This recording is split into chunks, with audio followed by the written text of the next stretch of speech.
Hola a todos, bienvenidos a Cultivate Tips. Espero tengan un fantástico día y estén listos para conocer sobre el feudalismo.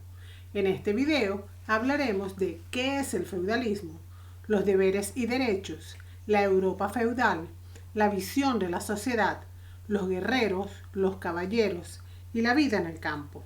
Y sin más demora, empezamos. ¿Qué es el feudalismo?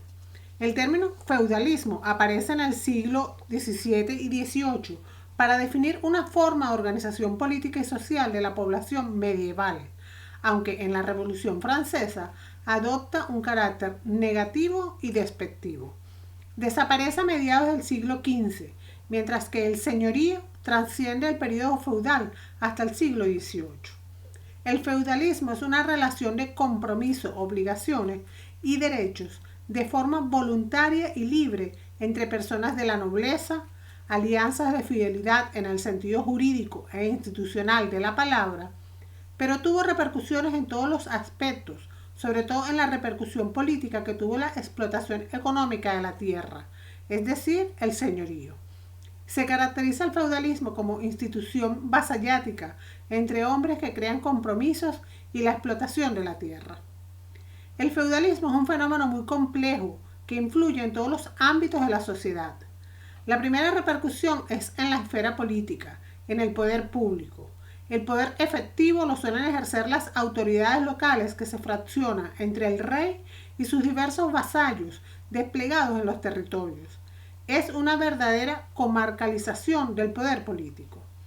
Los lazos feudales entre los nobles constituyen la llamada pirámide feudal, cuya cabeza es el rey, que se divide en función del poder económico en tierras. Además, los trabajadores del señor feudal son fieles a él por ser el amo y no por representar a la figura del rey en esa localidad. Se establecía gran importancia a la persona según el número de tierras que posee. También se añade la caballería a la jerarquización social. Esto tiene consecuencias económicas como la consolidación del sistema de pago a sus vasallos en tierras, constitución de un feudo, además de la consolidación del señorío económico y territorial para explotar estos feudos. Sus repercusiones en el campo jurídico serían fraccionar el derecho. Predominaban los derechos locales como el derecho del reino. Existía una compartimentación del poder político. Repercusiones culturales como los cantares de gesta, donde se recogen las hazañas de los señores feudales, un estilo simbólico y majestuoso. El sentido del feudalismo se transfiere a toda la sociedad. La relación entre un cristiano y Dios se transfiere a la relación entre un vasallo y el señor feudal. Con el tiempo se transfiere a la relación entre el hombre y la mujer, lo que se conoce como la relación cortés, el servicio del varón a su dama como si fuese su señor feudal. Es llevar la visión feudal a todos los aspectos de la vida. Existían guerras internas entre los reinos en Europa. Hay una gran importancia de la tierra como elemento de definición de los grupos sociales. Esto favorece la expansión del feudalismo. Los reyes tenían unos vasallos leales que ofrecían una ayuda militar y económica. El feudalismo clásico se dio en Francia y Alemania. Tiene sus raíces en la Europa germánica, en donde se une a una práctica de encomendación entre personas aristocráticas, una forma de protección y lazo personal. Se construye una sociedad prefeudal que se completa en la Europa carolingia y se consolida en el siglo X, apareciendo grupos de guerreros vinculados al servicio del rey o de altos nobles, lo cual no siempre lleva aparejado un beneficio de propiedad. Muchas veces el pago era el que el vasallo era mantenido por el señor y vivía en su casa, pero esto irá evolucionando. Todo esto se favorece por parte de los propios reyes ante la debilidad del poder público. Los reyes carolingios piden un juramento personal de fidelidad y con ello contribuyen a consolidar los lazos personales del feudalismo. La caballería sería la nueva forma noble de combatir. El feudalismo será un contrato no escrito entre los vasallos y los señores. Tiene una serie de ceremonias cargadas del simbolismo que refleja las dependencias de los primeros con el señor feudal. La ceremonia de vasallaje es lo que se conoce como homenaje, lo cual significa hacerse hombre de otro, dependiente de otro.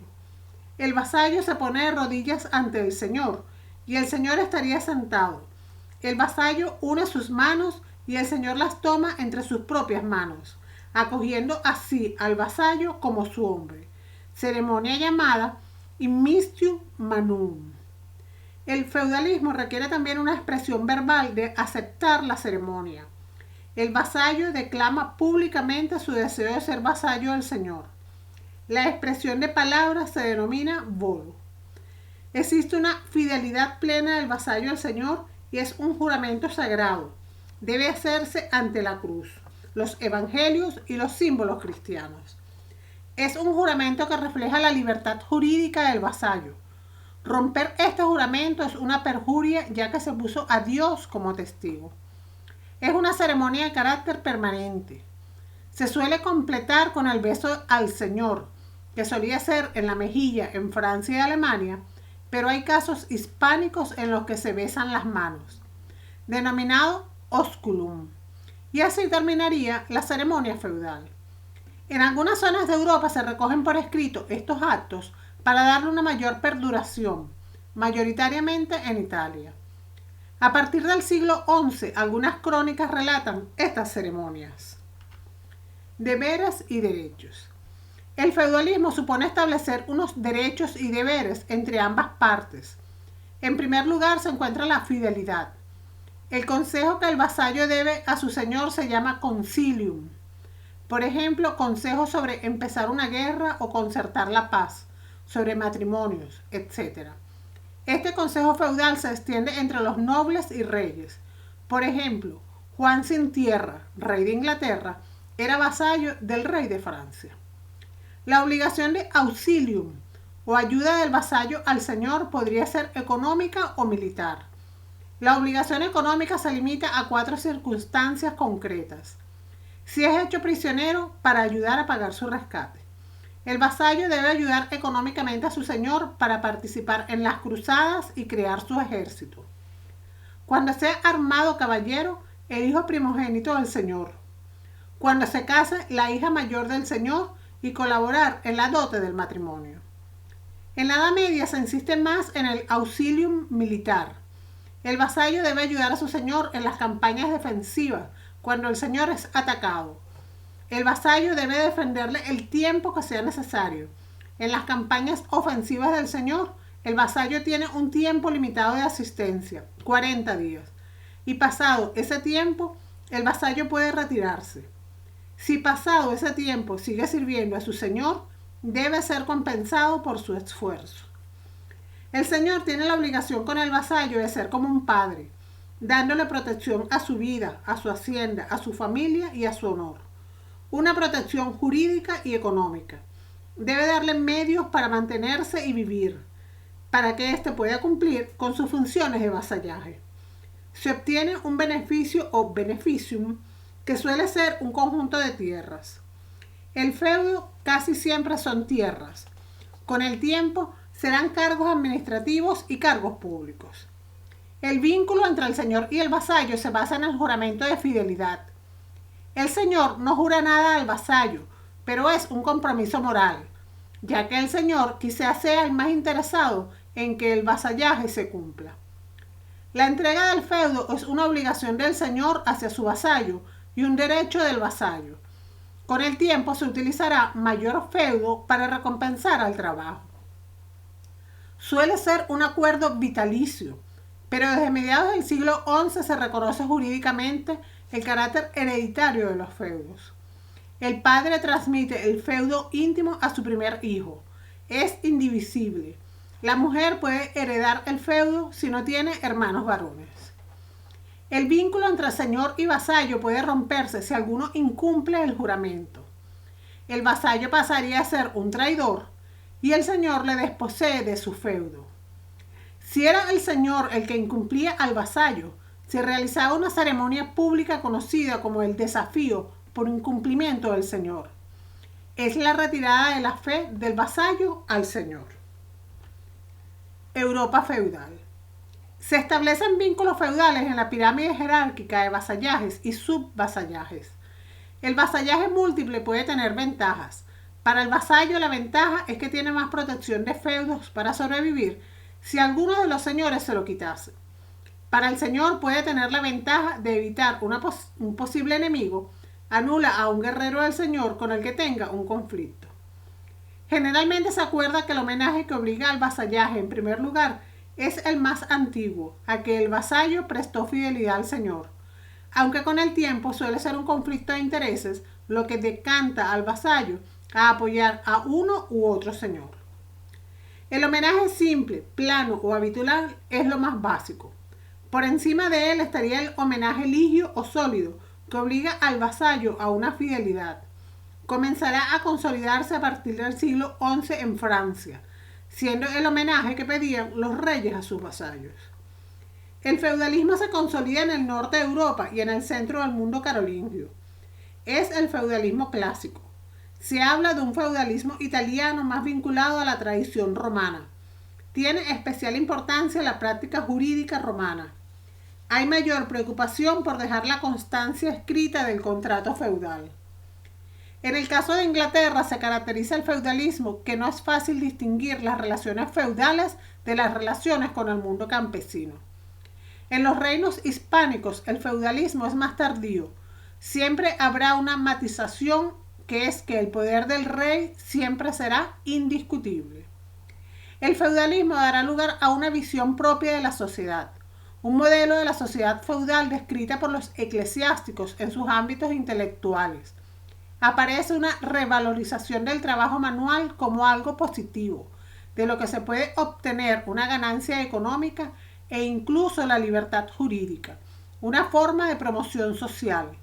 La burguesía que vive en las ciudades obtiene grandes ganancias económicas a través del trabajo manual.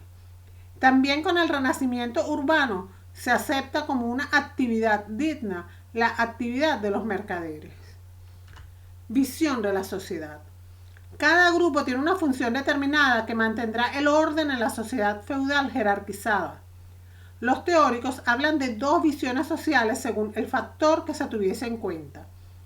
Una división, por ejemplo, de eclesiásticos y laicos, libres y siervos, poderosos y humildes, señores y campesinos, reflejando no solo el poder económico y político, sino la función en el gobierno y las guerras. Desde el siglo X se creó una visión de la sociedad en tres grupos sociales. La sociedad trinitaria dividida en laboratores, los trabajadores o campesinos, bellatores, son los guerreros, el ejercicio de la guerra es su función, y oradores, los dedicados a rezar, clero regular y secular. Son tres grupos sociales que tienen marcada su función en la sociedad muy claramente. Se empieza a expresar en obras desde el siglo IX, pero en el siglo XI, por obra de dos obispos franceses, se resalta esta sociedad feudal trinitaria. Adalberón de Laon y Gerardo de Cambrai elaboran esta doctrina en un momento de guerra en la que los reyes les piden a los obispos que participen en las luchas. Por encima de estos tres grupos se encuentra la autoridad del rey. Es quien garantiza el orden en la sociedad. Esta imagen de la sociedad es culta y teórica, pero no responde perfectamente a la sociedad, ya que a partir del siglo XI aparece el grupo social de la burguesía que vive en las ciudades. Sirve esta denominación para diferenciarlas de los campesinos que viven en las afueras, aunque no refleja un nivel económico específico. Los eclesiásticos siempre tienen un papel destacado en la sociedad. Además de estar en una sociedad cristiana, son las únicas personas que se dedican a estudiar y escribir. Esto también tiene una repercusión política y administrativa, como cargos en las cortes que fueron ocupados por eclesiásticos, ya que eran los únicos capacitados para esos trabajos. En la Cancillería tendrían un papel importante. Los llamados juristas o letrados serán los que desplazan a los eclesiásticos de estos cargos cuando aparezcan las universidades.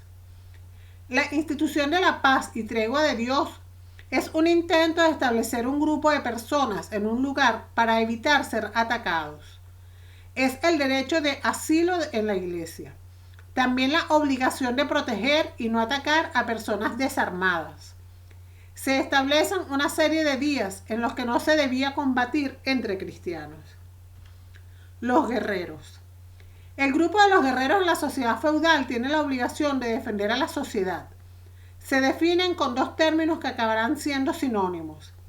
Miles, que son los guerreros a caballo, y nobilis, que son los nobles que pertenecen a este grupo por nacimiento.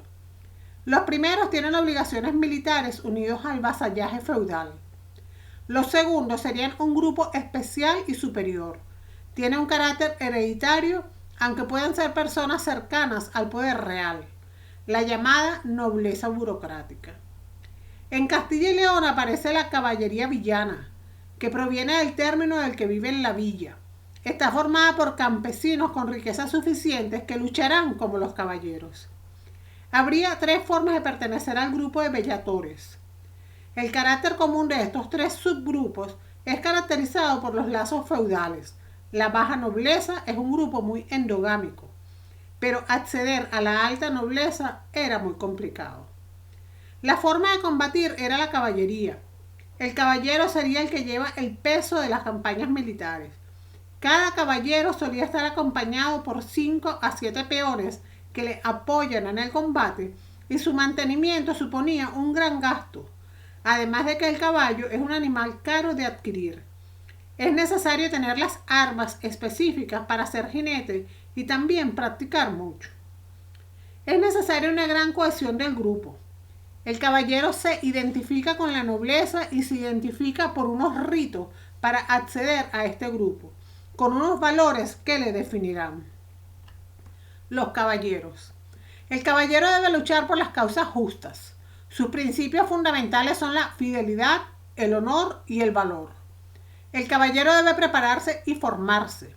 Cuando alcanza la mayoría de edad, puede acceder al grado de caballero a través de una ceremonia con elementos germánicos y cristianos. En primer lugar, la ceremonia es muy sencilla. Sería entregar la espada al nuevo caballero. Lo habitual es que la entrega se haga en una ceremonia conocida como el espaldarazo, dando un golpe en el hombro del caballero. Es un acto visible para mostrar que ese caballero recibe la función militar de un guerrero.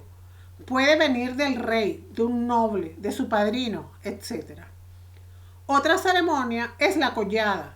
Esta supone que el guerrero consagrado da un golpe en la cara, puñetazo o bofetada al nuevo caballero, sin que éste responda ante el ataque o la ofensa.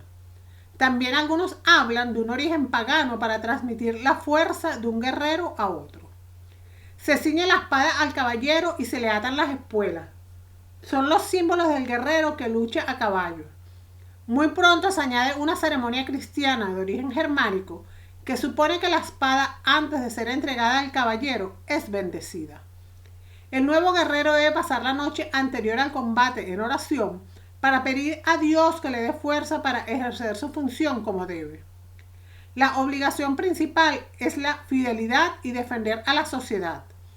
Se escriben tratados de cómo debe prepararse el caballero, las virtudes que debe tener, cómo debe ejercer su función. Es destacable el tratado de Alfonso X el Sabio.